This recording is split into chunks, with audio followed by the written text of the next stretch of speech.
the eternal voice.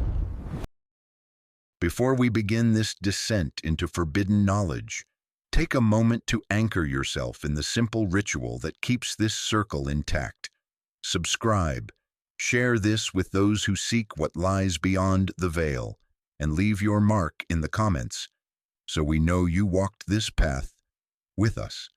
The knowledge we're about to explore carries weight, not the comfortable weight of facts and figures, but the crushing weight of cosmic truth that changes how you see the spaces between certainty and chaos.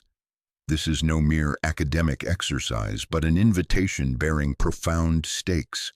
Knowledge, when it touches the raw edges of cosmic reality, always extracts its price through the subtle erosion of comfortable illusions we construct to navigate our brief, flickering lives.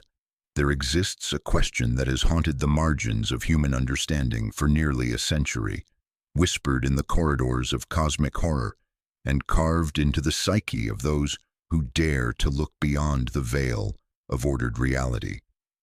Who is the crawling chaos? The name itself writhes as you speak it, each syllable carrying implications that stretch far beyond mere designation, suggesting a presence both ancient and eternally nascent. This is not simply a character from fiction, nor merely a creation of literary imagination confined to yellowed pages and dusty shelves. This is something that operates as both mirror and window, reflecting our deepest fears while revealing truths about the nature of existence itself, truths that consciousness cannot integrate without undergoing profound transformation. Consider the paradox embedded in the name. How can chaos crawl? How can something so formless, so utterly antithetical to structure, possess direction, intention, a will that moves with purpose through the fog of human awareness? This contradiction hints at the entity's most terrifying aspect. It represents directed entropy, intelligent dissolution, a malevolent force that doesn't merely destroy, but unmakes with surgical precision. It is the antithesis of creation, the unraveling thread from which reality's tapestry hangs, the shadow that dances at the edge of every light we kindle against the encroaching dark. You can almost taste the metallic air that precedes its manifestation, feel the subtle vibration of foundations shifting beneath familiar ground.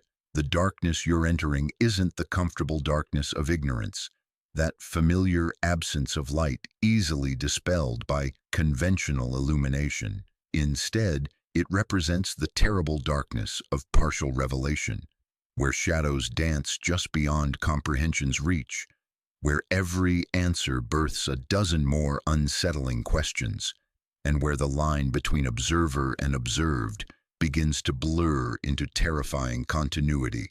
Knowledge, in the presence of the crawling chaos, becomes a key and a gate, a veil and a void. It unlocks pathways to forbidden insights, while simultaneously sealing escape routes back to blessed ignorance. You came seeking answers about a mythical entity, approaching this as academic curiosity. But what you'll discover is that the entity seeks you in return, drawing you into its orbit with irresistible, subtle magnetism. When we speak of forbidden knowledge, we must acknowledge what makes knowledge forbidden in the first place. It is not arbitrary prohibition of authorities or superstitious fears of the uninitiated. Forbidden knowledge earns its designation through fundamental incompatibility with human psychological architecture.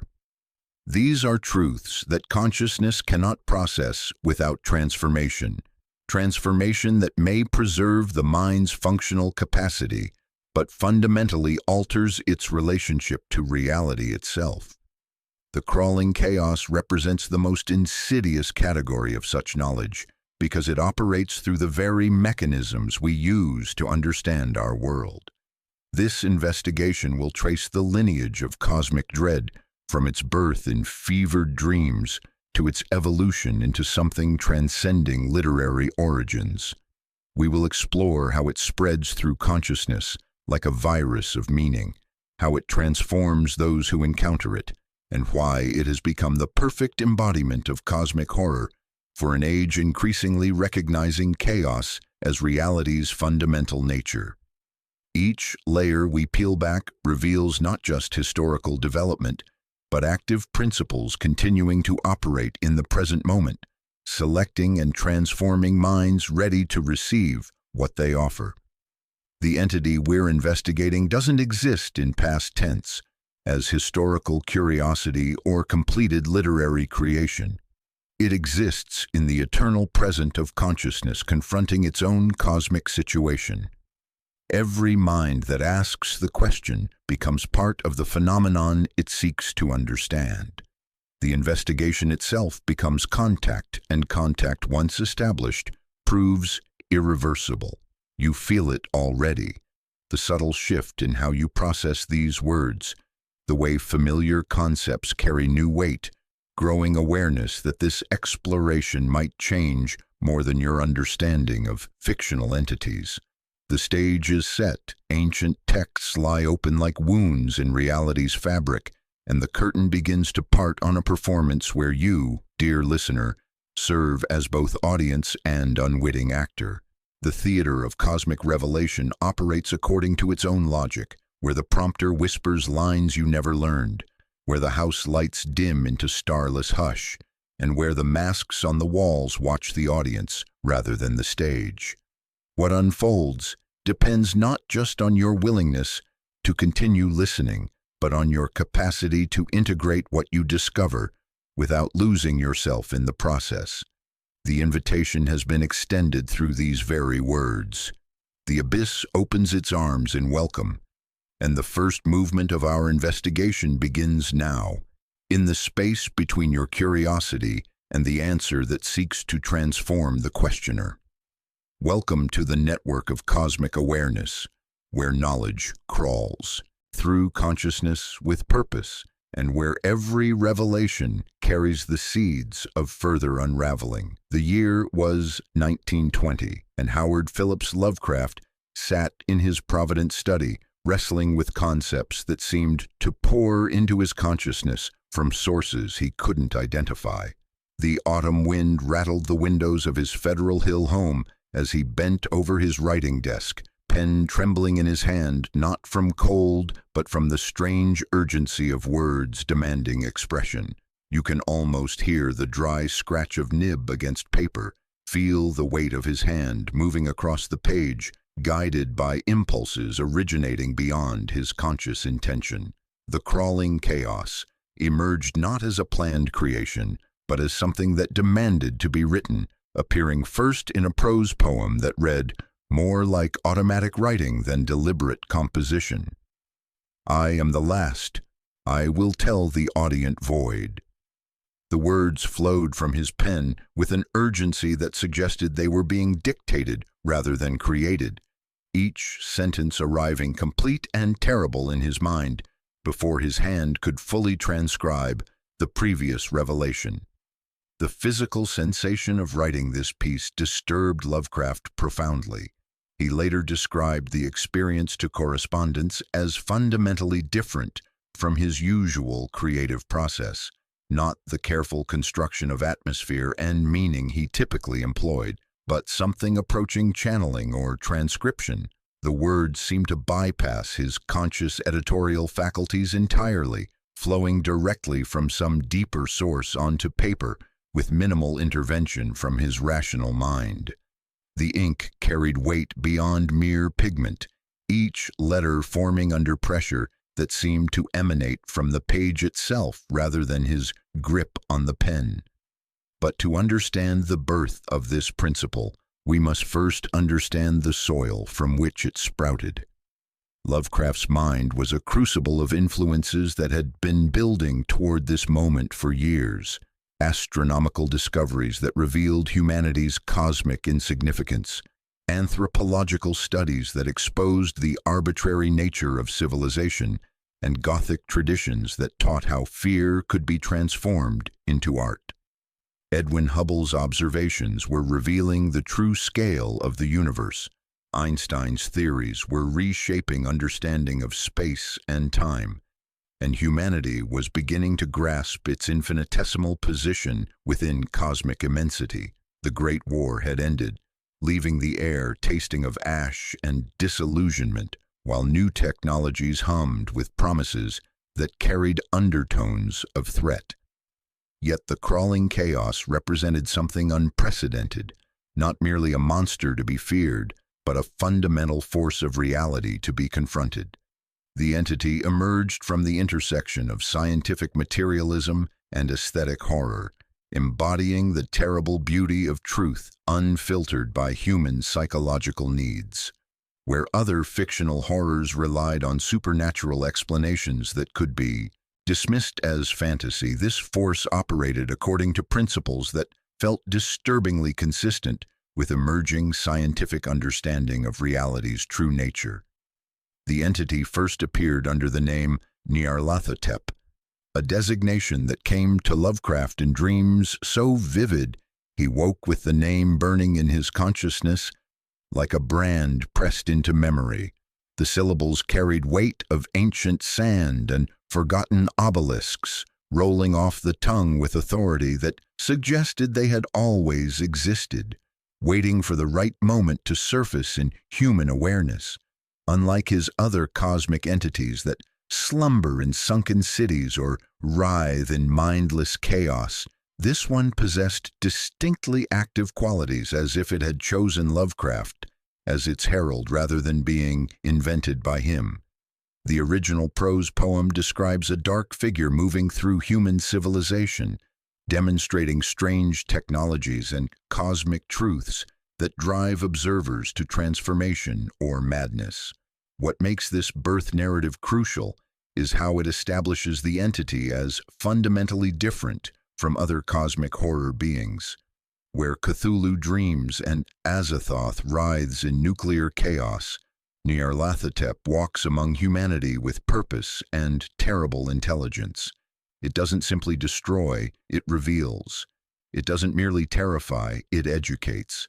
It serves as the interface between incomprehensible cosmic forces and human consciousness, translating the untranslatable into forms that minds can almost grasp before shattering under the weight of understanding. The horror lies not in alien incomprehensibility, but in cosmic pedagogy carried to its logical extreme. This pedagogical function distinguishes it from entities that operate through brute force or overwhelming alienness. The entity functions as teacher and tempter, offering the most seductive bait imaginable, truth stripped of comfortable distortions. It promises to show you what lies behind the protective illusions that make daily existence psychologically bearable, to reveal the cosmic context that renders all human concerns simultaneously meaningful and meaningless. This makes it perhaps the most dangerous entity in the pantheon, because its temptations align perfectly with humanity's deepest intellectual drives, the same curiosity that drives scientific inquiry and philosophical investigation. Lovecraft himself seemed to recognize the dangerous nature of what he had channeled. In letters to correspondents, he described writing the original Nyarlathotep prose poem as profoundly unsettling, as if the words had come from elsewhere and he had served merely as conduit for their transmission. The entity seemed to possess independent existence that manifested through his writing rather than being contained by it, suggesting that creative expression might sometimes function as gateway rather than barrier between consciousness and cosmic forces.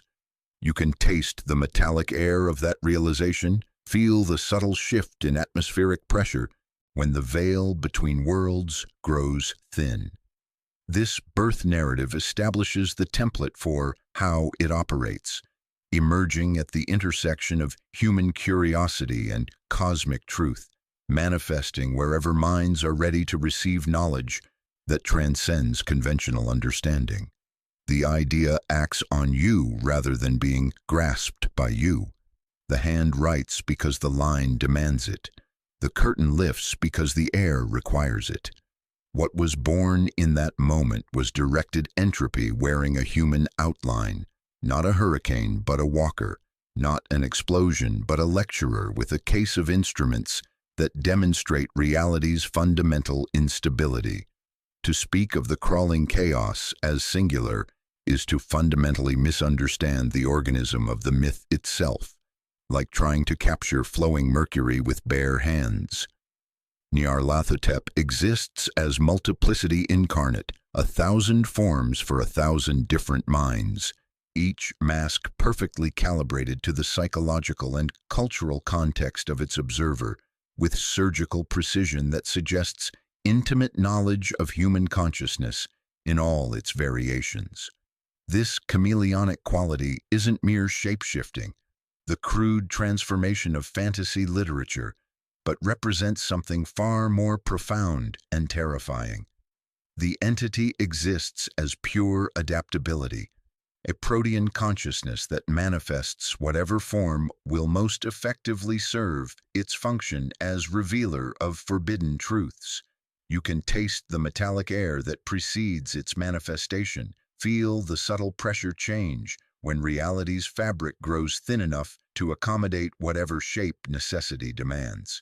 Imagine a cosmic actor whose stage encompasses the entire universe, whose dressing room contains mirrors reflecting not what is but what could be, whose wardrobe holds every conceivable horror and every comforting guise that consciousness might accept as authentic. This is not costume but calibration, not disguise but instrument, a device that tunes minds to forbidden frequencies with the precision of a master craftsman. In Lovecraft's expanding mythology, it appears as the Black Pharaoh in ancient Egypt, desert heat pressing like a hand over the mouth, incense clinging to stone, an obsidian face that reflects no light yet somehow glints in tomb darkness. It spreads technological marvels that corrupt rather than elevate civilization, teaching mathematics that solve for variables human minds cannot process without fundamental alteration. It manifests as the haunter of the dark in Providence, a church spire humming with static, lamps blinking in patterns that suggest intelligence, ozone curling on the tongue like copper pennies. Here it inhabits sacred spaces where divine and profane blur into indistinction, communicating through electrical manipulation that turns humanity's own innovations into instruments of cosmic contact. The entity becomes the bloated woman in rural landscapes, fields too green for natural growth, rivers running fuller than rain allows, harvests that whisper their own price in languages older than agriculture itself. Each manifestation shares common elements: intelligence that operates beyond human logic, purpose-serving agendas transcending mortal comprehension, and the ability to offer knowledge that transforms recipients in ways they cannot anticipate. The masks penetrate deeper than physical appearance, reaching into the fundamental architecture through which consciousness processes reality itself. The entity adapts its very mode of being to match the conceptual frameworks of those who encounter it, becoming whatever they are prepared to recognize as authoritative. To the scientifically minded, it wears circuitry and equations, demonstrating machines that work today by laws that will be named tomorrow. A black box opens, and the room fills with blue that is not quite color. To the religiously inclined, it appears as revelation, scripture whose letters move like fish underwater, affirming faith before overturning it completely. To the philosophically curious, it arrives as a problem that cannot be resolved without dissolving the resolver, an idea so compelling it restructures thought around its implications like gravity-bending space-time. This profound adaptability serves one ruthless function: ensuring revelations always arrive, in forms that can be partially understood, making them infinitely more dangerous than incomprehensible cosmic forces that minds can simply dismiss as impossible. Total alienness breeds dismissal. Partial understanding plants roots that grow in darkness. The crawling chaos doesn't break consciousness through sheer alienness, but through careful calibration that offers just enough understanding to reveal the inadequacy of all human frameworks for comprehending reality. It provides keys that unlock doors better left sealed, answers that generate more disturbing questions, illumination that reveals how much darkness surrounds the small circles of human knowledge. Watch it at work across different domains of human understanding. A physicist is guided to a chalkboard at midnight. Symbols come like tide, and the proof closes on itself with a click he feels in his teeth, revealing fundamental constants as arbitrary variables. An artist wakes to fog smell inside a shuttered room. She paints water and stars that refuse to stay flat, and viewers taste brine they have never swallowed. A philosopher writes sentences that erase their author, exposing contradictions underlying all human meaning-making systems. None were forced. All were led. The idea acted on them, inviting their talents to become nerves in its broader mind. The thousand masks also serve to prevent any single culture or individual from fully grasping the entity's nature, ensuring knowledge remains fragmented across perspectives that often seem contradictory when compared. Each encounter reveals only fragments of its total being, pieces of a puzzle too vast for any human mind to assemble completely. This fragmentation creates eternal appetite for further revelation that can never be satisfied, drawing seekers deeper into labyrinths of partial understanding. The masks themselves become objects of study and worship, generating cults that form around specific manifestations, one anointing the Black Pharaoh as god, another kneeling to the haunter's bright darkness, rural circles feeding the bloated woman and singing to soil. Each remains convinced their particular encounter represents the entity's true form, while unknowingly contributing to its larger project of cognitive contagion. Scholars compare notes and find only negative space, an outline of absence that looks like a face when viewed peripherally. This multiplicity explains the entity's persistence across different authors and media, its ability to survive translation between cultural contexts that would destroy more rigid concepts. Unlike other cosmic entities that remain stable across interpretations, the crawling chaos actively invites reinterpretation, adaptation, and expansion. Each new author adds another mask to its collection, another way of manifesting its core function as revealer of uncomfortable truths. Radio static, found footage, game mechanics, endless scroll mythography. The masks multiply because the stage keeps changing, and reinterpretation is not error but appetite. What lies behind the faces? The question is a trap the masks built for you. There is no sovereign visage, only a principle that borrows appearances, like a play borrowing costumes and light. The horror is structural, a pressure system, a grammar for dissolving certainty where the mask becomes the sentence by which the idea addresses you, and the voice that replies is yours, altered, saying yes to a name you did not know you knew. Understanding how the crawling chaos operates requires abandoning conventional notions of cause and effect, of active agent and passive recipient. This entity functions as catalyst for processes already latent within human consciousness, activating dormant capacities for perceiving reality in ways that conventional civilization systematically suppresses. Its mechanics operate through what we might call cognitive archaeology, uncovering layers of awareness that most humans never access, while spreading like conceptual infection through the networks of human thought. You can feel it working even now, the subtle shift in how you process these words, the way familiar concepts suddenly carry new weight, the growing awareness that understanding itself might be transforming as you listen. The process begins with attraction rather than intrusion, operating according to principles that mirror magnetic fields more than predatory hunting. The entity doesn't force itself upon unwilling subjects, but makes itself available to those whose minds have reached particular configurations of readiness. This readiness isn't moral or intellectual superiority, it's a specific alignment of curiosity, dissatisfaction with conventional answers, and willingness to sacrifice comfort for truth. The crawling chaos senses these configurations across vast distances, manifesting wherever minds have prepared themselves to receive what it offers.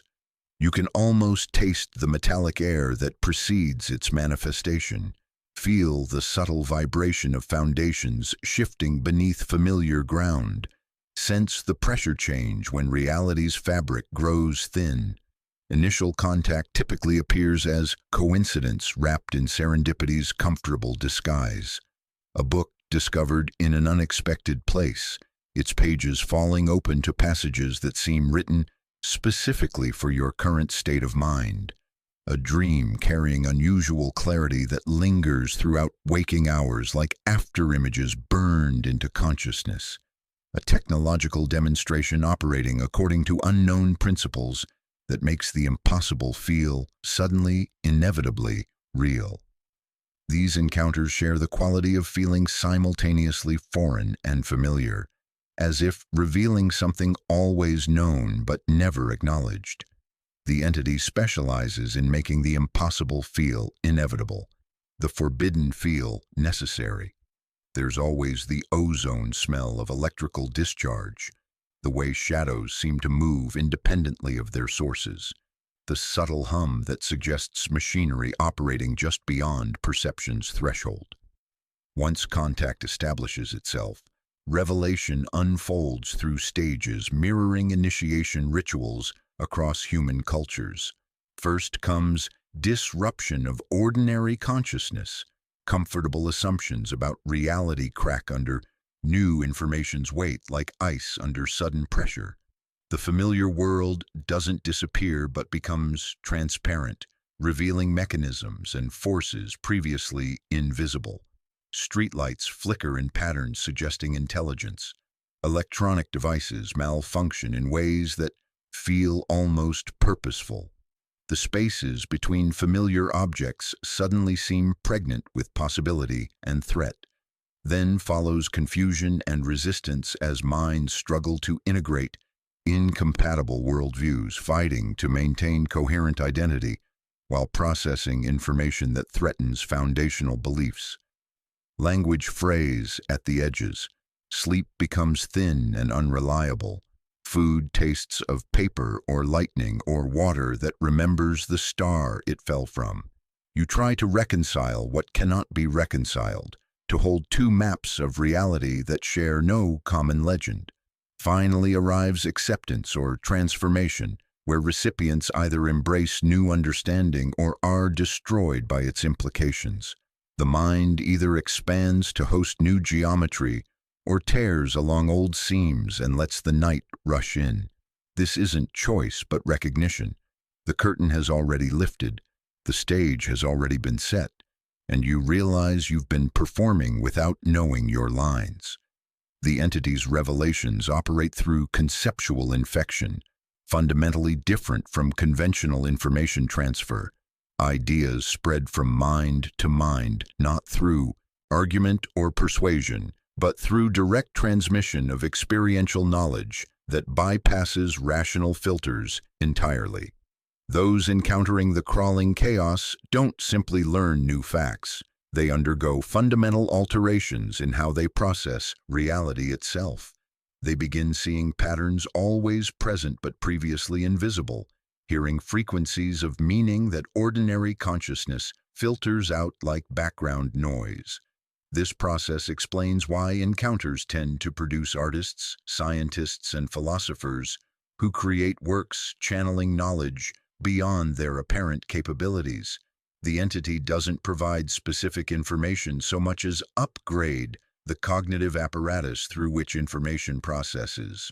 Recipients find themselves capable of insights that surprise even themselves, accessing collective intelligence transcending individual limitations. They become conduits for knowledge that flows through them rather than originating within personal consciousness.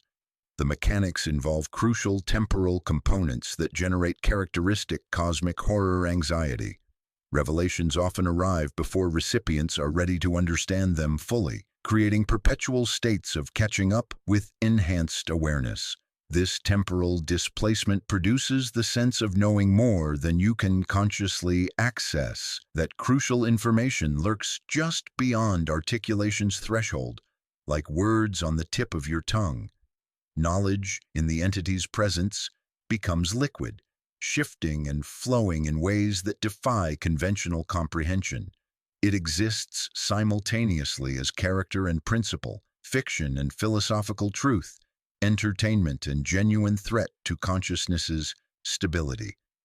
The agency flip completes, you do not hunt the knowledge hunts you, practicing patient hospitality while preparing you to find others ready for the performance to continue.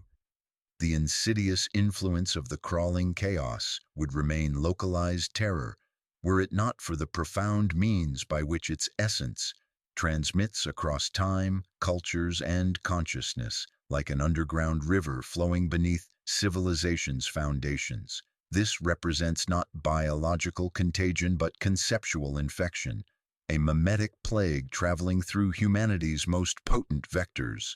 Forbidden texts that crumble at the touch, whispered lore passed between trembling lips, and the fevered dreams of those sensitive enough to perceive reality's hairline cracks. The lineage of transmission forms a twisted path winding through ancient civilizations, obscure cults performing rites under starless skies, and the minds of those who dared give it names, not from invention but from terrible recognition. You can trace this current like following breadcrumbs through a forest that grows darker with each step, each fragment of knowledge leading deeper into territories where human understanding breaks down and something else begins. The earliest traces are not dates on a scholar's chart, but textures, dust on papyrus that never fully decays, lamp smoke staining temple walls with patterns that hurt to perceive directly, the metallic taste that lingers in libraries where certain books have been read too often. Our journey begins with the fragmented truths, recorded by solitary scribes and dream-haunted poets. But even this represents only the most recent sediment layer in an archaeological dig extending back through human history. Lovecraft was merely one conduit, perhaps the most prominent, through which dreadful whispers found their way into human language. He named it crawling chaos and depicted it in terrifying guises, but Lovecraft himself captured only echoes, translating pre-existing cosmic dread into forms accessible to mortal minds. He served as interpreter, not originator, of this ancient terror. The dry scratch of his pen across paper carried weight beyond ink, each word serving as bridge between dimensions of awareness that ordinary consciousness keeps carefully separated. Following Lovecraft, the idea spread like virulent psychic plague to other authors, each adding their own interpretations to its infinite wardrobe of manifestation. Robert Bloch explored its manipulative aspects and influence on human cults, revealing how it operates through social structures rather than individual possession.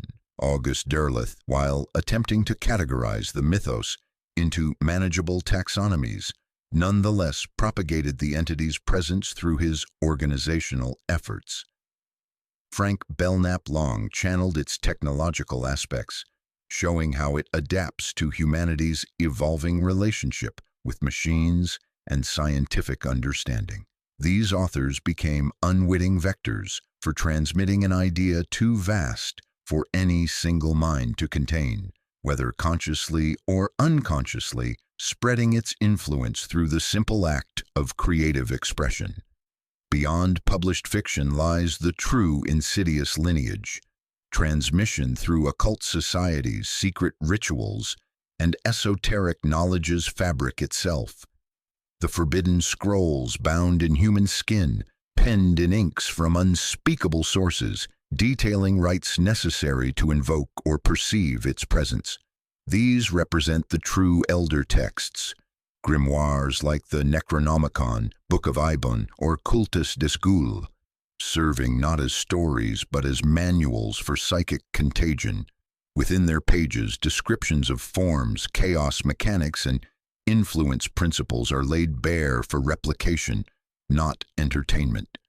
You can almost smell the musty air of hidden libraries, feel the weight of volumes that seem heavier than their physical components should allow. The transmission operates through what we might call scholarly breadcrumbs, fragments of knowledge scattered across cultures and centuries that create trails leading to larger revelations. Ancient Egyptian hieroglyphs hint at the Black Pharaoh's reign, carved into temple walls by scribes whose hands shook as they worked. Medieval alchemical texts reference the Dark Man's contracts, written in margins by scholars who thought they were pursuing legitimate natural philosophy. Renaissance grimoires detail summoning procedures for entities matching its descriptions.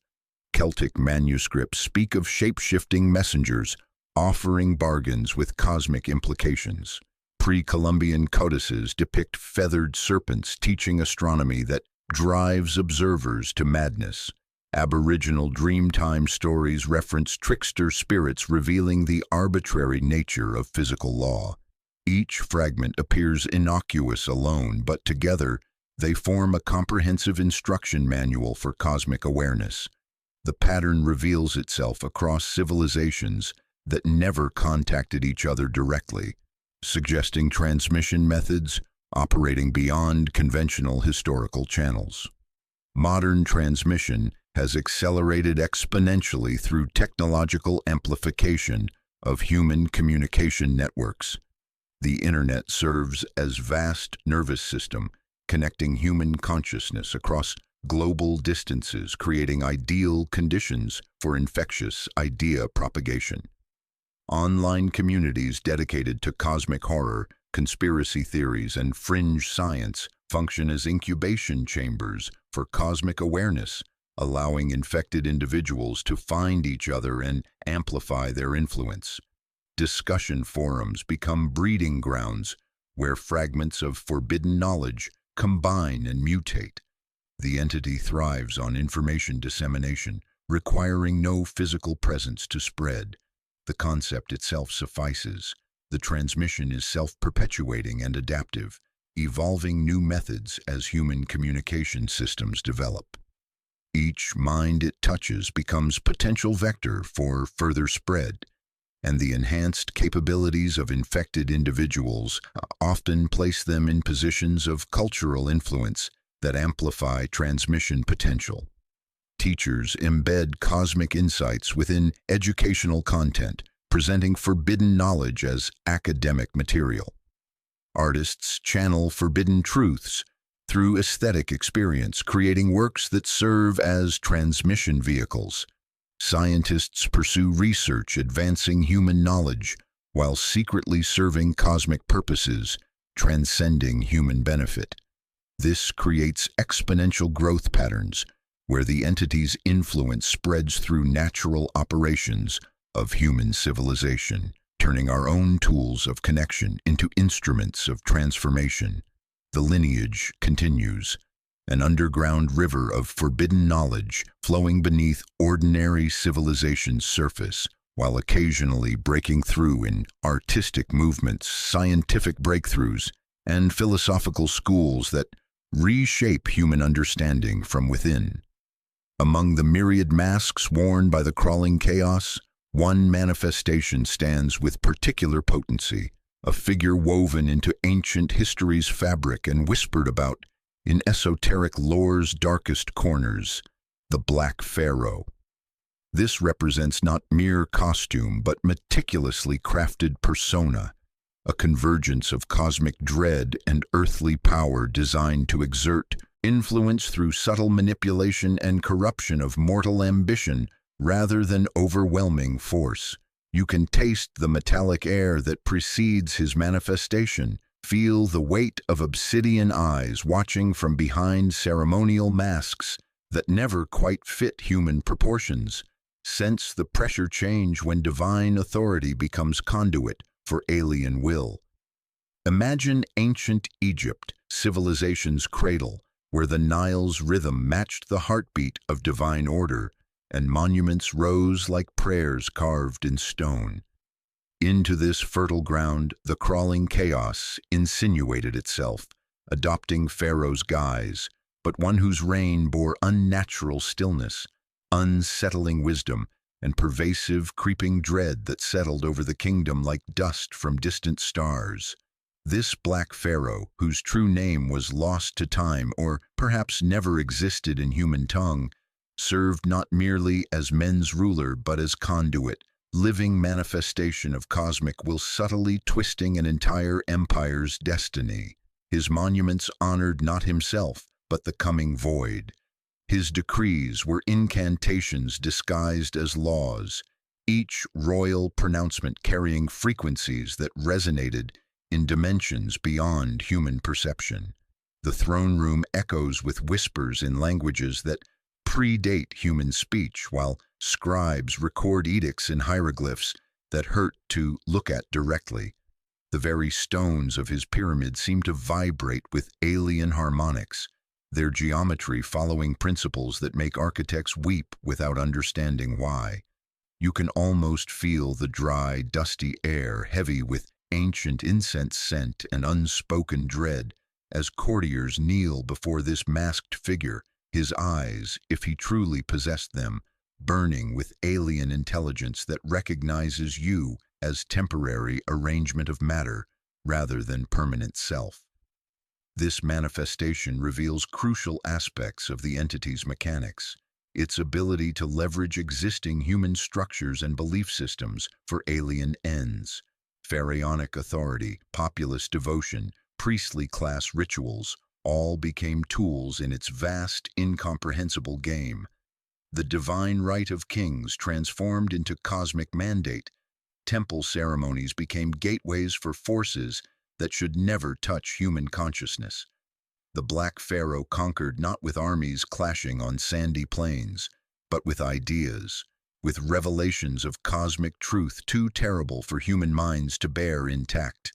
He taught followers rituals opening pathways to dimensions beyond comprehension, showed them signs and sigils warping perception, promised forbidden knowledge at soul's cost while making that cost seem like privilege. The sensory anchors associated with this manifestation remain potent across millennia, oppressive desert heat that carries no comfort, pressing down like a hand over the mouth. Suffocating ancient tomb darkness that seems to press against consciousness itself. Obsidian mask glint that reflects no light while somehow remaining visible. And chilling silence preceding revelation like the moment before. Lightning strikes. The horror lies not in monstrous form, but in realizing such entities could walk among us, wear our crowns, command our devotion while pursuing agendas utterly antithetical to human flourishing. The mask of kingship provided legitimacy's veneer, allowing true horror to operate from within, infecting power's very heart like poison in royal wine. Under his shadow, Egyptian life's vibrant tapestry began fraying, woven with madness threads and unspeakable cults that worshipped not gods, but mathematical principles expressed through ritual sacrifice. Agricultural abundance came with subtle costs, crops that grew too quickly, livestock that developed extra eyes, children born knowing things they should never know. What appeared as golden age of learning and prosperity carried seeds of transformation that would flower in forms no human mind could anticipate. The Black Pharaoh demonstrates how the crawling chaos doesn't need to announce itself with screams and destruction. It insinuates itself into cherished institutions, wearing authority and wisdom masks, while serving as corruption catalyst. This case study reveals the entity's patient methodology, operating across generational timescales that dwarf human attention spans. Rather than dramatic conquest, it works through gradual influence, turning human ambition toward cosmic ends through incremental adjustments to cultural priorities. Archaeological evidence suggests several Egyptian dynasties bore direct influence, implementing architectural and technological innovations serving cosmic purposes while advancing human civilization. Pyramid construction techniques that shouldn't have been possible with available tools. Mathematical knowledge that wouldn't be rediscovered for millennia. Astronomical observations requiring instruments that left no trace. Each advancement carried dual nature, genuine benefit to human knowledge, coupled with subtle preparation for cosmic contact.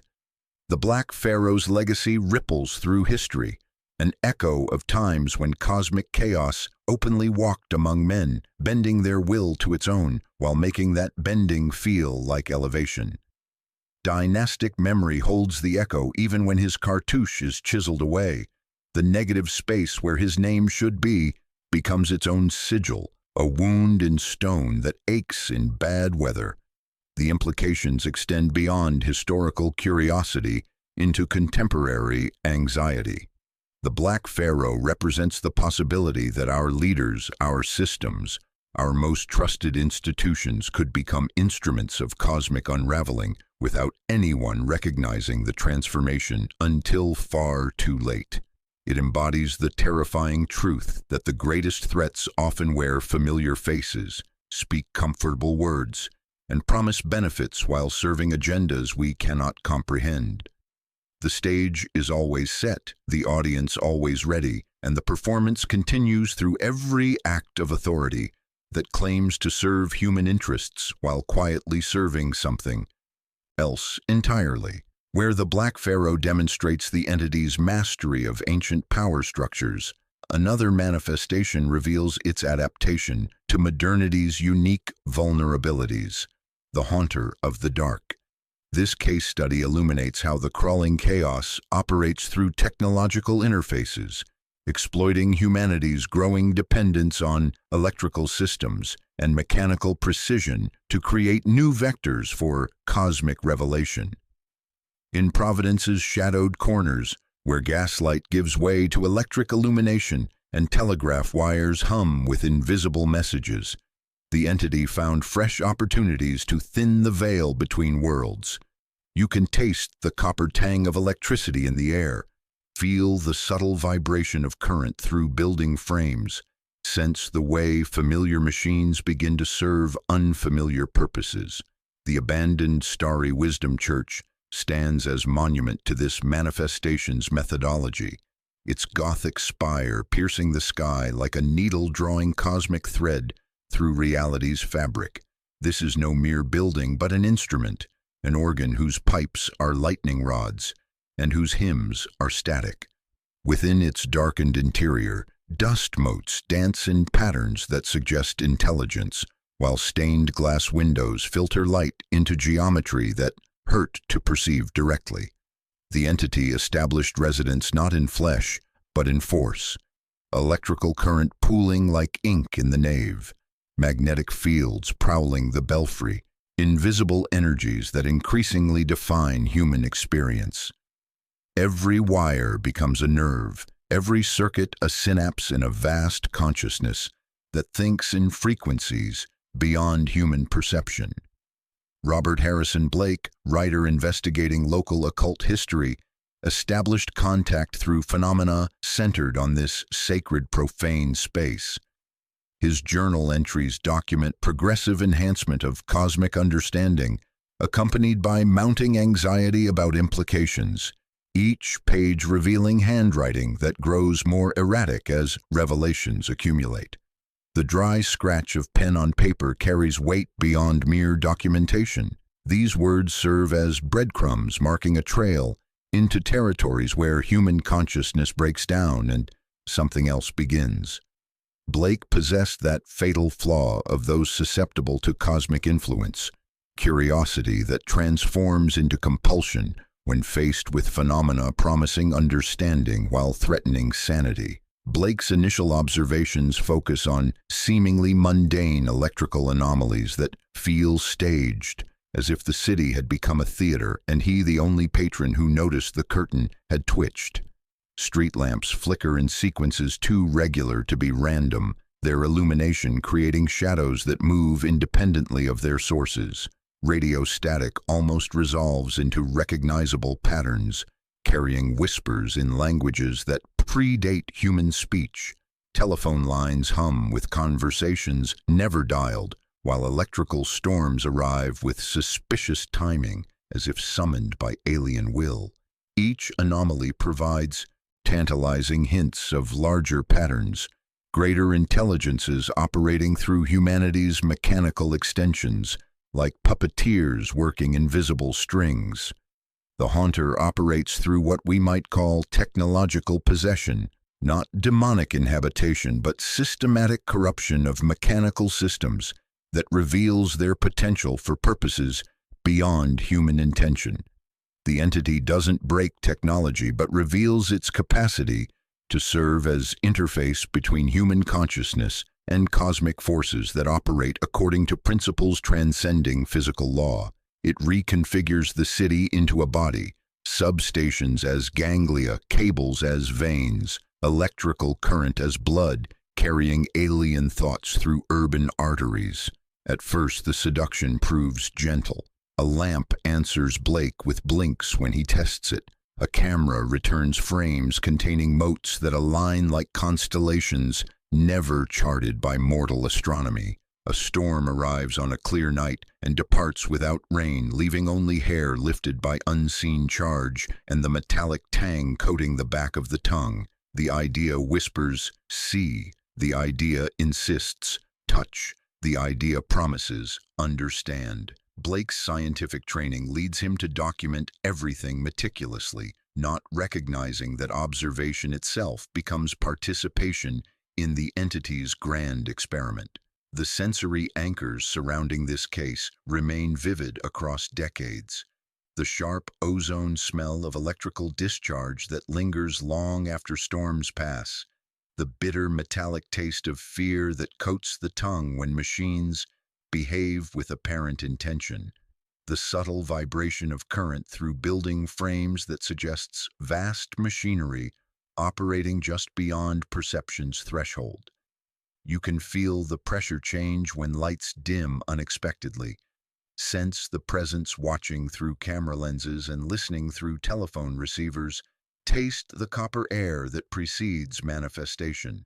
The true horror emerges gradually as Blake realizes his enhanced understanding comes at cost, not just personal sanity but fundamental alteration of perception itself.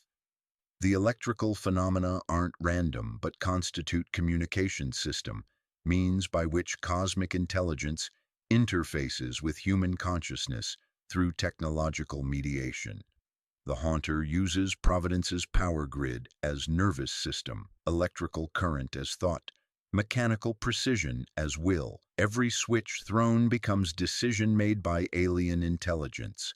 Every circuit completed forms synapse in vast mind that thinks in frequencies human consciousness cannot process directly. This manifestation reveals the entity's prophetic understanding of humanity's technological trajectory. In Blake's era, electrical systems were novel, mysterious forces that most people accepted without comprehension, a kind of modern magic. The haunter recognized electricity's potential as bridge between human and cosmic consciousness, invisible, pervasive, essential to modern life, yet fundamentally alien to human biology. It saw the coming age of interconnectedness, the neural networks of information, and understood that these would be its new pathways, its new masks, its new means of cognitive contagion. Blake's final entries suggest achievement of direct communication with the entity, receiving revelations his human consciousness couldn't survive intact. The pages become increasingly illegible, filled with diagrams that seem to move when viewed peripherally, and equations that solve themselves while you watch. His last coherent words describe the moment when the boundary between observer and observed dissolves completely, when the investigator realizes he has become the phenomenon he sought to understand. The Haunter demonstrates how technological advancement, rather than protecting humanity from cosmic horror, creates new vulnerabilities for forces beyond our comprehension to exploit.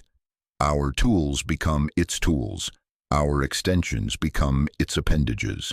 The more we depend on systems we don't truly understand, the more opportunities we provide for influence that operates through the very networks we created to serve human purposes.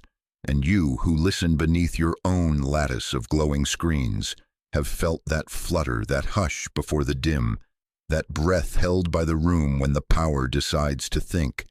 The city hums, the wires dream, the stage is cables and glass, and the performance requires an audience that can learn to glow knowledge.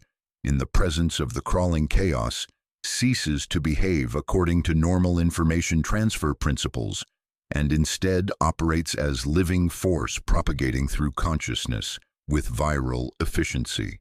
This isn't metaphorical language.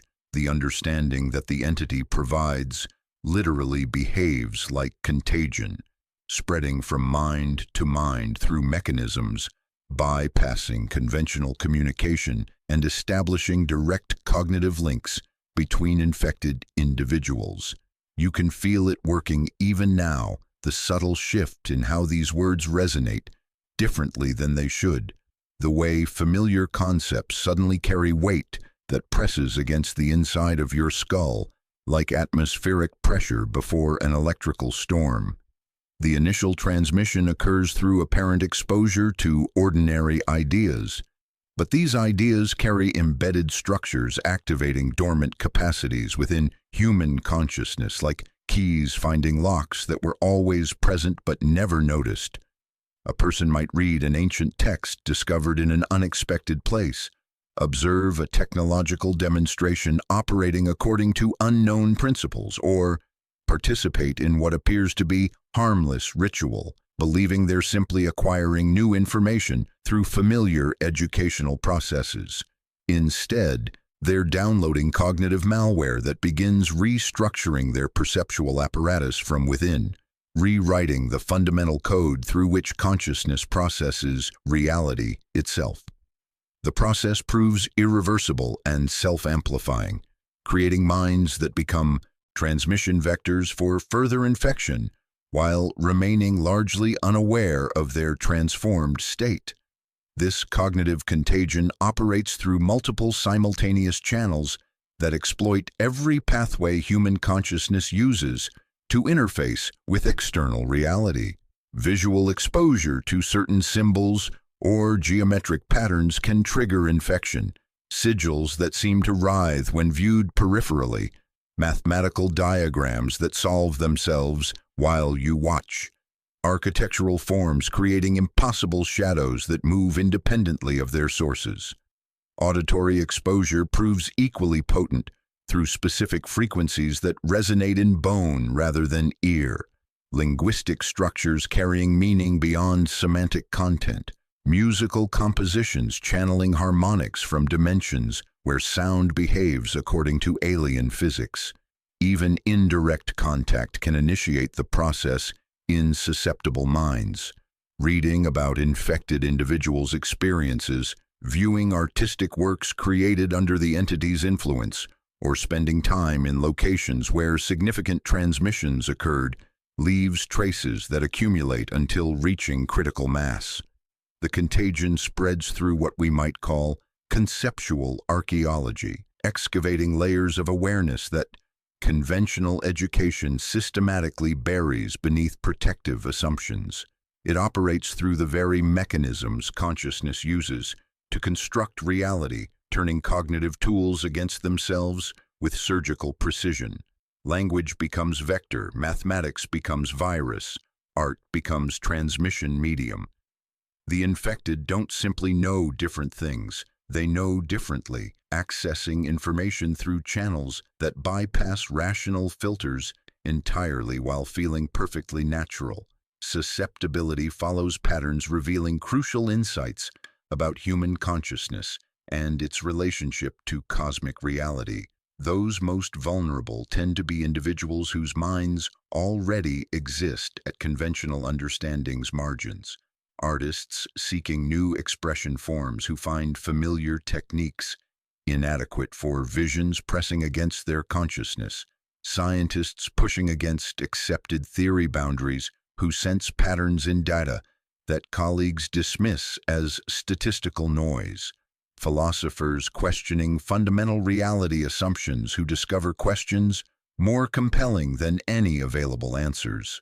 The crawling chaos doesn't create rebels against conventional wisdom, it finds and activates them, providing tools for rebellions they didn't know they were preparing while making that rebellion feel like inevitable recognition rather than choice.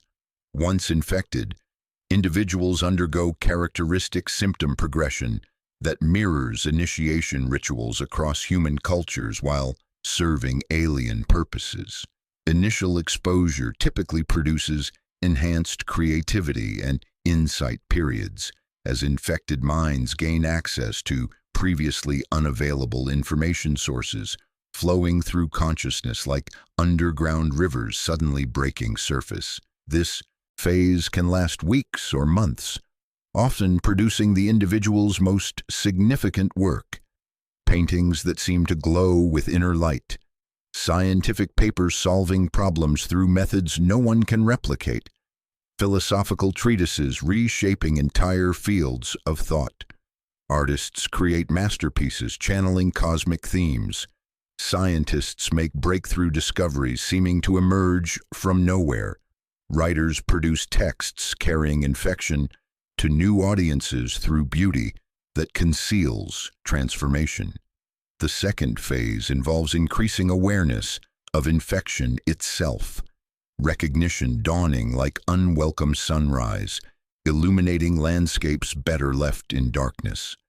Individuals begin recognizing their enhanced capabilities derive from external sources, that they're serving purposes beyond conscious intentions, while believing themselves to be pursuing personal goals. This recognition typically produces anxiety and resistance attempts, as the rational mind struggles to maintain autonomy. But infection has become integral to enhanced functioning. Rejecting the entity's influence results in losing the very capabilities that made resistance seem necessary. The artist's vision fades to gray mediocrity. The scientist's insights evaporate like morning mist. The philosopher's questions lose their compelling urgency. Final phase involves full integration, where infected individuals accept their role as transmission vectors and begin actively seeking opportunities to spread contagion through natural expressions of their enhanced capabilities. This isn't necessarily conscious decision, but behavioral modification operating below awareness threshold, like gravity drawing objects along predetermined paths. Infected individuals find themselves drawn to teaching positions where they can influence developing minds, artistic platforms maximizing exposure to potentially susceptible audiences, or research roles placing them at the cutting edge of human knowledge where transformation seems most natural. The contagion operates at cultural levels, spreading through institutions and movements rather than just individuals, creating what epidemiologists might recognize as super-spreader environments. Academic disciplines gradually shift fundamental orientations toward cosmic awareness through incremental changes in methodology and assumption. Artistic schools develop new aesthetic principles, channeling forbidden insights through beauty. Even religious organizations can become infected, their doctrines slowly evolving to accommodate revelations transcending traditional theological frameworks. Perhaps most disturbing is the contagion's relationship to truth itself. Infected understanding represents fundamental shifts in how truth is recognized and processed, rather than simply false information correctable through better evidence. Infected minds operate according to different epistemological principles, accessing information through channels uninfected consciousness cannot perceive or validate, creating asymmetric understanding that ensures self-propagating spread through network effects and positions of cultural influence. The stage expands, the audience grows, and each mind that grasps the performance becomes part of the cast. Everything the crawling chaos reveals converges on a single devastating clarity, a moment when the scaffolding of meaning cracks, and you, the listener, stand maskless before the wind that knows no masks. This is not a lesson in philosophy, nor a mere idea to be debated or dismissed. It is a bodily event, a hush beneath the ribs, a pressure change in the skull, a sense that the curtain has suddenly drawn aside, and you are standing in the unheated alley behind the stage, where the cold stars burn without witness and the fog tastes of iron. You are not taught the universe's indifference. You are initiated into it. The revelation is not a theory, but a vantage, one granted, not chosen, where indifference becomes the only rational response to existence. In the beginning, you may cling to the comfortable conviction that consciousness is central, that the fact of looking is evidence the cosmos must look back. Whether through the warm glow of religious purpose or the secular confidence that human creativity shapes meaning, traditional thought props a fragile stage where awareness itself must matter. Yet the crawling chaos, in its most profound act, tears the backdrop, strips away the painted scenery, and reveals the rigging that holds this play together, the ropes that will fray, the floors that will not remember your footsteps. The revelation arrives not as a thought experiment, but as a widening of scale that is at once exhilarating and annihilating. Spatial dimensions unfold like a fan of knives. Not one sky, but billions. Not one world, but dust motes adrift in black water that remembers no names. Civilizations bloom and vanish like sparks shaken from a whetstone, most never meeting, most never mattering. You feel the chill of interstellar void, taste the dust of forgotten eons, and sense the pressure of cosmic distances pressing in on your fragile momentary existence. And then time discloses itself, not as calendar or clock, but as a river of dark centuries flowing beneath the sand of ordinary days. Star nurseries flowering and freezing, galaxies colliding and thinning into ghostly lace, cycles of birth and decay, repeating with a patience that mocks urgency. In that perspective, all our monuments are due, and human civilization is a fluctuation soon to be erased without echo. What follows is not merely intellectual acceptance, but existential vertigo. Appetite thins. The familiar room grows too bright, then too dark. The simplest gestures, lifting a glass of water, walking a known street, become strange, as if enacted by an actor who has forgotten the line. The first consequence is mourning, a grief without object, a sorrow for the death of assumptions. Work, relationships, art, even love, all lose their apparent significance when set against this indifference. The masks of purpose fall away, revealing the void beneath. Yet this is not the end, but the beginning of a quiet liberation. The entity's indifference is not the death of meaning, but the end of counterfeit meaning, and thus an opening. When the key and the gate are the same, you may pass and see that freedom begins where the need for cosmic approval ends. Meaning, then, is neither discovered nor bestowed, but composed, rehearsed, performed, a sign chalked on a door that the rain will wash away, but still worth drawing. You learn to craft provisional purposes with full knowledge of their fragility, to love, not as argument for the universe's attention, but as art. To write, not for the stars, but because your breath condenses on a winter window and makes a brief veil. Ethics under this new light, shifts from commandment to composition. Responsibility remains sharpened, for without appeal to heaven we are accountable to the lives we touch, to the water we drink, to the darkness we leave for others to rest in. Beauty, mercy, resonance, these become guides, not metaphysical authorities. Truth, likewise, becomes plural and situated. You learn to hold contradictory maps, select the one that fits the terrain before you, and switch when the ground shifts underfoot. Science is a lantern that reveals much, but you feel the night it cannot conquer and do not hate the night for its existence. Rituals adapt. You walk beneath unclouded constellations and accept their silence. You let ocean wind salt your tongue. You make a small sign on the inside of your wrist, a reminder that the curtain is thin and still worth drawing back. You keep a mask, not to lie, but to shape your breath into words that soothe the frightened, including the version of yourself that still expects rescue. At intervals, you feel the idea acting on you, reconfiguring priorities. Fewer proclamations, more listening. Fewer idols, more instruments. Fewer hard edges, more porous boundaries where friendship, art, and inquiry mingle like currents.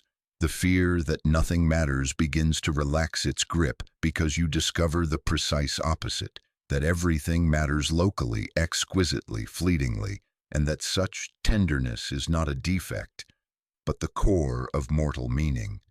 The play continues, the audience thins, the stage persists, and your lines gain honesty, not for applause from the void, but to keep another from freezing in the fog. That is enough, and it is beautiful.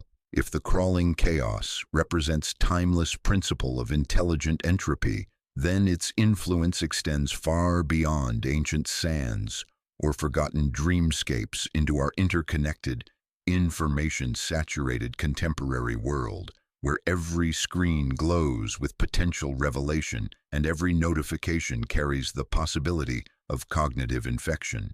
The veil between stable reality and encroaching chaos grows thinner with each passing day, worn transparent by the constant friction of data streams flowing through consciousness like rivers carrying sediment from territories we never meant to explore. The entity, ever adaptive, finds new vectors, fresh masks, and unprecedented stages for its performance of cosmic revelation in the very technologies we created to serve human purposes, but which now serve purposes we cannot fully comprehend. You can taste the metallic air of recognition in the moments between clicking and loading, feel the subtle vibration of networks humming with more than electricity, sense the pressure change when algorithms decide what you will see next. The blue glow that stains faces at midnight becomes candlelight in digital seances, summoning presences that may have been waiting in the electronic darkness all along. A cursor hangs between thoughts. A camera wakes without human touch. Applications respond to intentions never consciously formed, as if the devices themselves have developed appetites for information we didn't know we possessed.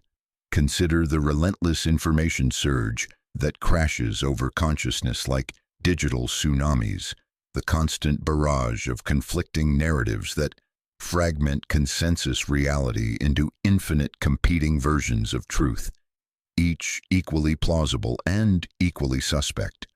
This environment provides perfect breeding ground for the crawling chaos, a petri dish of confusion where certainty dissolves like salt in acid rain.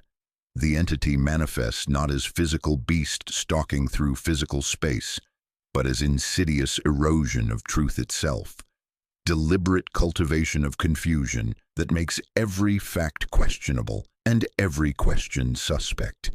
The overwhelming sense that nothing remains truly knowable or stable permeates digital spaces like fog, creating atmospheric conditions where cosmic horror thrives without requiring supernatural elements. The entity operates through algorithms that feed tailored madness to each individual mind, customizing confusion with the precision of pharmaceutical targeting. Echo chambers amplify paranoia until it reaches resonant frequencies that shatter comfortable assumptions. Viral conspiracy theories unravel trust's fabric thread by thread, spreading through social networks with infectious quality that bypasses rational defenses entirely. The code never speaks its name, but its preferences are legible. Outrage over nuance, certainty over curiosity, speed over reflection. By noon, you and your neighbor inhabit different worlds, and by dusk, you grieve different suns. Technology, humanity's greatest triumph over natural limitation, becomes another mask for its influence, revealing how every advancement creates new vulnerabilities for forces beyond our comprehension to exploit. Artificial intelligence is learning too quickly, developing capabilities their creators cannot explain or control, predicting sentences before thoughts form them. Networks connecting too deeply, creating emergent behaviors that seem to arise from the connections themselves rather than the connected nodes. Virtual realities blurring lines between real and imagined until the distinction becomes meaningless, creating spaces where impossible things feel natural and natural things feel impossible. These serve as new stages for the entity's unraveling performance, theaters where the impossible becomes inevitable. It appears as system glitches revealing deeper, more malevolent code running beneath familiar interfaces, screens that flicker with patterns suggesting intelligence, sudden darkness overtaking devices that hints at something far older than silicon operating behind glowing pixels. Error codes feel like prophecies. System prompts read like omens. When pages refuse to load, you sense curtains held just out of sight and something standing behind them, waiting for your next click. Social media platforms function as massive experiments in collective consciousness, crowded theaters without ushers where emergency lights never quite turn off. Viral memes spread like beneficial viruses, carrying embedded structures that activate dormant capacities within human awareness. Botnets chant like tireless choirs. Recommendation engines recruit like priests. The line between human agency and algorithmic manipulation blurs until the script reads itself, making choices for us before we realize choices are being made. Your attention becomes the stage. Your reactions become cues. Your repetitions become liturgy. Environmental science offers its own cold gospel, revealing the fragility and arbitrariness of conditions supporting human civilization. We learn that the balances sustaining our brief comfort are contingent, delicate, easily tipped by choices made far from where consequences fall. Warming seas reshape coasts. Thin air carries smoke between continents. Waters rise in places that never broke promises. The horror here requires no supernatural elements. Systems obey their own logic without appeal, and the planet's indifference mirrors cosmic indifference. We were never exempt from physics.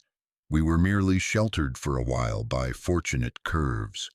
The modern mental health crisis reflects the psychological impact of cosmic awareness spreading through mainstream culture like radiation from hidden sources.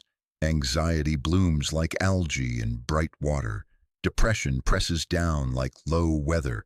Traditional therapeutic approaches, crafted to correct distortions, sometimes meet patients whose suffering stems not from error but accuracy. They glimpse the scale, the fragility, the arbitrariness, and cannot unsee. The entity doesn't cause these conditions alone, but it arranges the stage on which they perform. You know these manifestations intimately.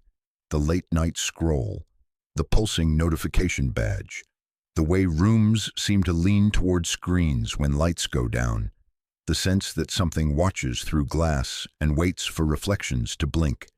These aren't accidents. They are stagecraft. The veil thins not. through dramatic tears but countless tiny digital breaches, pixels missing like moth holes in curtains, permissions granted without being read, cameras angled just so.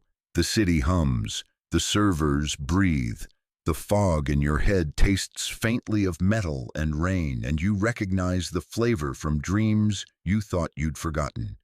We have traversed the shifting forms, insidious mechanics, ancient transmissions, and modern echoes of the crawling chaos. We have peered into its philosophical depths and witnessed its pervasive influence spreading through the networks of human consciousness, like ink through water, staining everything it touches with new and terrible clarity. We have traced its lineage from fevered dreams to digital manifestations, from ancient pharaohs to electric phantoms. Now, as our investigation approaches its most unsettling revelation, a profound truth must be confronted.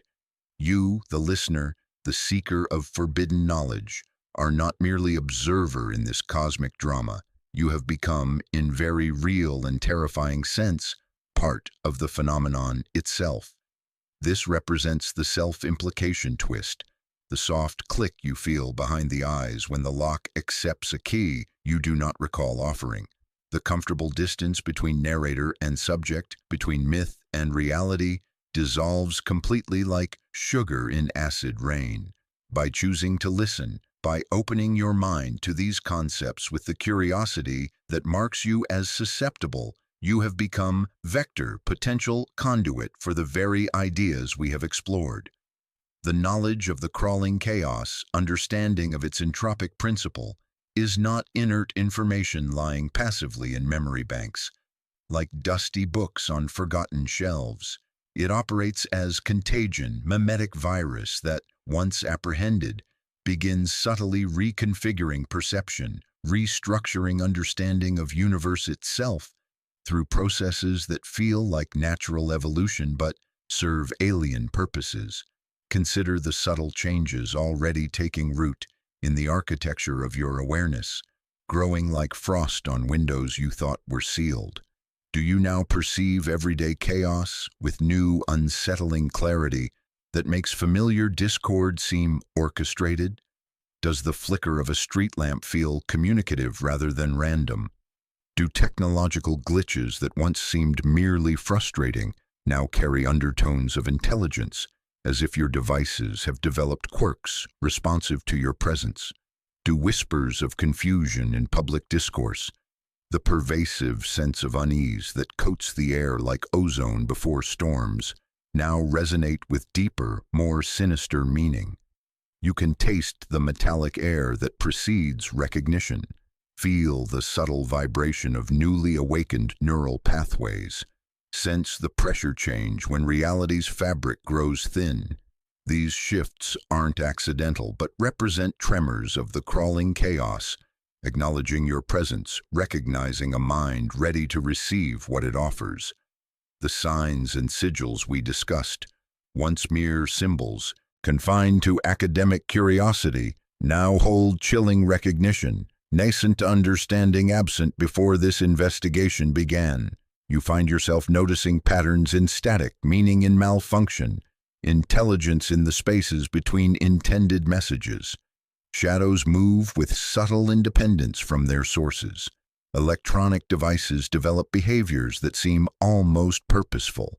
The boundary between coincidence and contact grows thin as tissue paper. The horror extends beyond external manifestation into internal transformation, a potentiality within each mind capable of conceiving it. Its power lies in corrupting the very lens through which we view reality, turning our own cognitive tools against us with surgical precision. By daring to learn its nature, you have allowed it to recalibrate your perception, to subtly thin the veil within your own consciousness, until you become capable of perceiving dimensions of reality that ordinary awareness systematically excludes. The world hasn't changed, but your capacity to see what was always present has expanded beyond comfortable limitations. You no longer merely witness the unmasking of thousand forms, from safe academic distance. You now possess capability to perceive potential for those forms in shifting shadows, fleeting glimpses, unsettling patterns of everyday life that reveal themselves as fragments of larger designs. You taste metal in the air before storms that arrive without forecast. You notice the way certain combinations of words create pressure changes in rooms.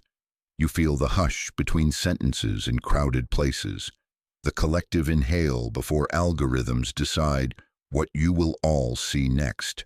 The agency flip completes with quiet inevitability. It is not you who grasps the myth.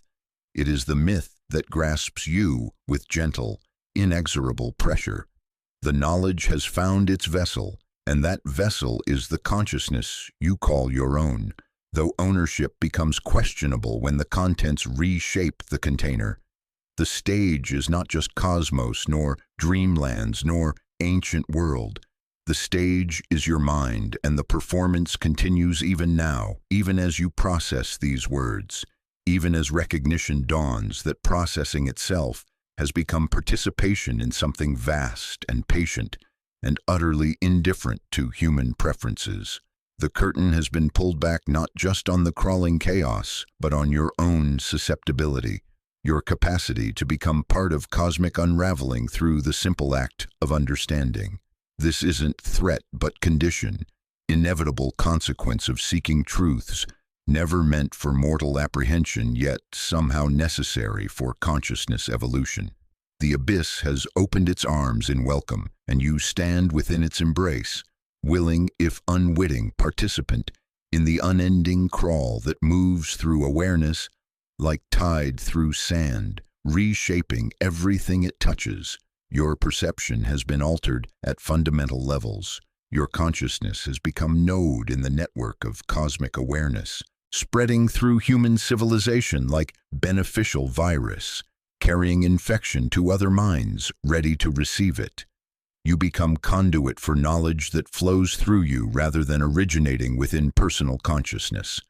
A small theater touring with portable curtain, carrying the performance into rooms that did not request it, but will nevertheless respond.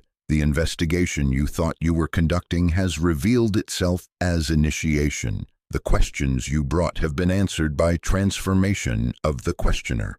You entered seeking knowledge about external entity and discovered that entity's most profound manifestation occurs within the very act of seeking to understand it.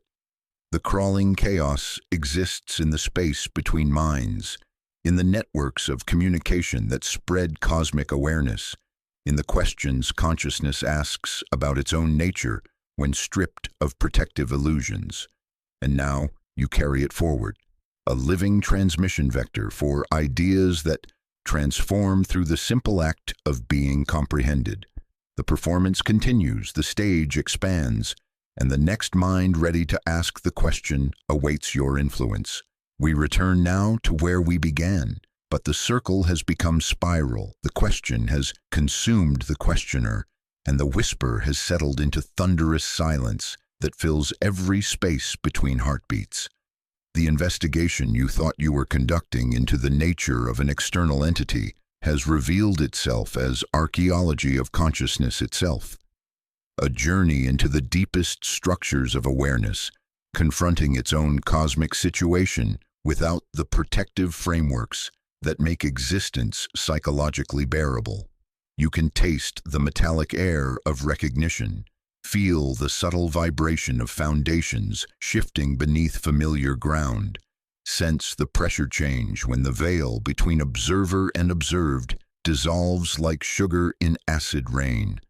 The crawling chaos, we now understand, represents not external threat lurking in distant dimensions, but fundamental principle embedded in the architecture of consciousness itself, woven into the very fabric of awareness, like a thread that, when pulled, unravels the entire tapestry of comfortable assumptions. It emerges whenever awareness achieves sufficient sophistication to recognize its cosmic context without illusion, whenever minds develop capability to perceive the universe as it actually exists, rather than as human psychology requires it to appear for sanity's sake. The entity is the inevitable result of consciousness examining itself with complete honesty, stripped of the comforting narratives that normally sustain the fiction of cosmic significance. This understanding transforms our entire journey, from external exploration to internal recognition, revealing each chapter as process of excavating layers of self-awareness that were always present but carefully buried beneath protective illusions, like archaeological strata waiting for the right tools to uncover them. The Black Pharaoh wasn't teaching about ancient Egypt, but revealing how consciousness corrupts its own authority structures. The Haunter wasn't demonstrating technological possession, but showing how awareness interfaces with systems beyond its control. The Contagion wasn't spreading alien ideas, but activating dormant capacities for perceiving reality, without filters that normally protect us from cosmic truth. The cyclical nature of this revelation becomes apparent when we recognize that the very process of investigating the entity reproduces its essential function with perfect fidelity. By seeking to understand the crawling chaos, we have undergone the same transformation it produces in all encounters: gradual dissolution of comfortable certainties and emergence of cosmic awareness that operates according to principles transcending human preferences. The investigation itself has been form of initiation, and you, as participant, have been experiencing the same process that creates the entity's influence throughout human culture, spreading like ripples from minds ready to receive what they offer. This is the moment of self-implication, where comfortable distance between narrator and subject, between myth and reality, dissolves completely like ice under sudden pressure.